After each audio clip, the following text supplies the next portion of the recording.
Hi friends, welcome to our channel health with me.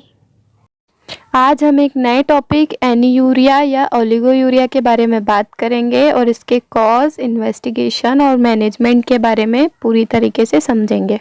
So friends, एनीयूरिया वह condition है जिसमें जो आपकी किडनी होती है वो 400 ml पर डे के हिसाब से यूरिन आउटपुट को कम कर देती है, जिस वजह से कई बार किडनी को नुकसान पहुंचता है। एनीयूरिया के कारण कई बार हमारे ब्लड फिल्ट्रेशन पर इफ़ेक्ट पड़ता है। इस वजह से कई बार एनीमिया जैसी कंडीशन और डिहाइड्रेशन और गंभीर संक्रमण या फिर शॉक जैसी कंडीशन भी देखी जाती है।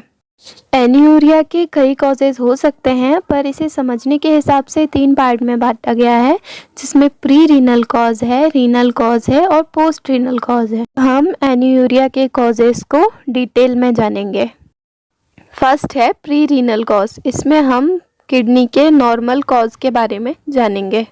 तो पहला है फूड और इलेक्ट्रोलाइट इम्बैलेंस। इसमें आप फ्लूइड्स और इलेक्ट्रोलाइट्स की मात्रा सही से नहीं लेते हैं, तो नॉर्मल सी बात है, यदि आप फ्लूइड इलेक्ट्रोलाइट्स नहीं लेंगे तो फिल्ट्रेशन नहीं होगा और फिर एनीयूरिया होगा। शरीर में पानी की कमी को डिहाइड्रेशन कहा जाता है और ये तब हो सकता है जब आप फ्लूइड्स कम लें और फिर आपकी बॉडी में सही से फिल्ट्रेशन ना हो, पानी की कमी हो। बीपी लो होने की कंडीशन हाइपोटेंशन कहलाती है। वैसे नॉर्मली हमारा बीपी 120/80 होता है, पर हाइपोटेंशन में बीपी 90/60 mmHg चला जाता है। और इस कंडीशन में जो हमारा ब्लड जो पूरी बॉडी में रेगुलेट करता है और किडनी के पास फिल्टर होने आता है जिससे टॉक्सिन्स बाहर निकलते हैं, वो फिल्ट्रेशन की प्रोसेस धीरे होती है, टॉक्सिन्स कम बाहर निकल पाते हैं और इसीलिए एनीयूरिया हो सकता है। डायरिया और वोमिटिंग।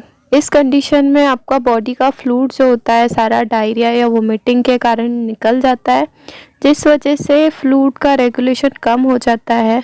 सेप्टिसीमिया। इसमें पूरे ब्लड में बैक्टीरियल टॉक्सिस इन्फेक्शन देखा जा सकता है, इससे पॉइजन के कारण भी एनीयूरिया की कंडीशन हो सकती है।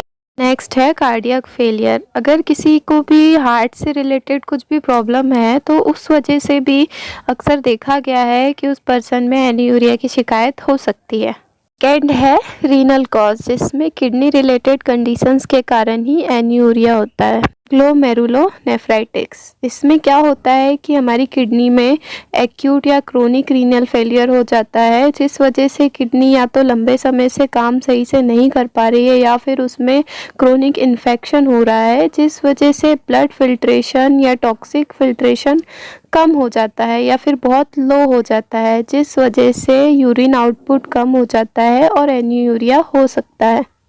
नेक्स्ट है पाइलोनेफ्राइटिस। इसमें क्या होता है कि हमारी किडनी छोटे छोटे नेफ्रॉन से मिलकर बनी होती है और अगर इन नेफ्रॉन में इन्फेक्शन या इन्फ्लामेशन हो जाता है तो इसमें फिल्ट्रेशन प्रभावित होता है और इस वजह से एनीयूरिया हो सकता है। नेक्स्ट है पॉलीसिस्टिक किडनी डिसीज़। इसमें क्या होता है कि किडनीज में सिस्ट बन जाते हैं, जिस वजह से किडनी का फिल्ट्रेशन का काम प्रभावित होता है और ये कंडीशन नॉर्मली देखी जा सकती है।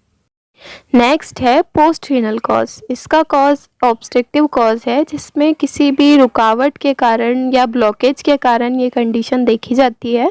नेक्स्ट है प्रोस्टेटिक इनलार्जमेंट। कई बार क्या होता है किसी में अगर इनलार्ज प्रोस्टेट हो जाता है तो उस वजह से भी यूरिन आउटपुट प्रभावित होता है और एनीयूरिया जैसी कंडीशन देखी जा सकती है।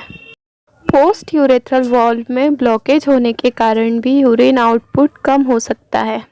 नेक्स्ट है ड्रग्स इफ़ेक्ट। कई बार ड्रग्स के साइड इफ़ेक्ट्स भी होते हैं, जैसे non steroid anti inflammatory drugs के कारण यूरिन आउटपुट प्रभावित होता है। हैवी मेटल टॉक्सिन्स के कारण भी किडनीज पर इफ़ेक्ट पड़ता है और यूरिन आउटपुट प्रभावित होता है। एनीयूरिया के कॉज का पता करने के लिए इन्वेस्टिगेशंस किए जाते हैं, जिसमें क्रोनिक रीनल फेलियर या एक्यूट रीनल फेलियर के लिए एचबी टेस्ट किया जाता है, पस सेल्स का पता लगाने के लिए यूरिन टेस्ट किया जाता है, एक्सरेज किए जाते हैं, एब्डोमिनल यूएसजी की जाती है, डायरिया वोमिटिंग की कंडीशन के लिए इलेक्ट्रोलाइट टेस्ट किया जाता है, केरेटिन टेस्ट किया जाता है।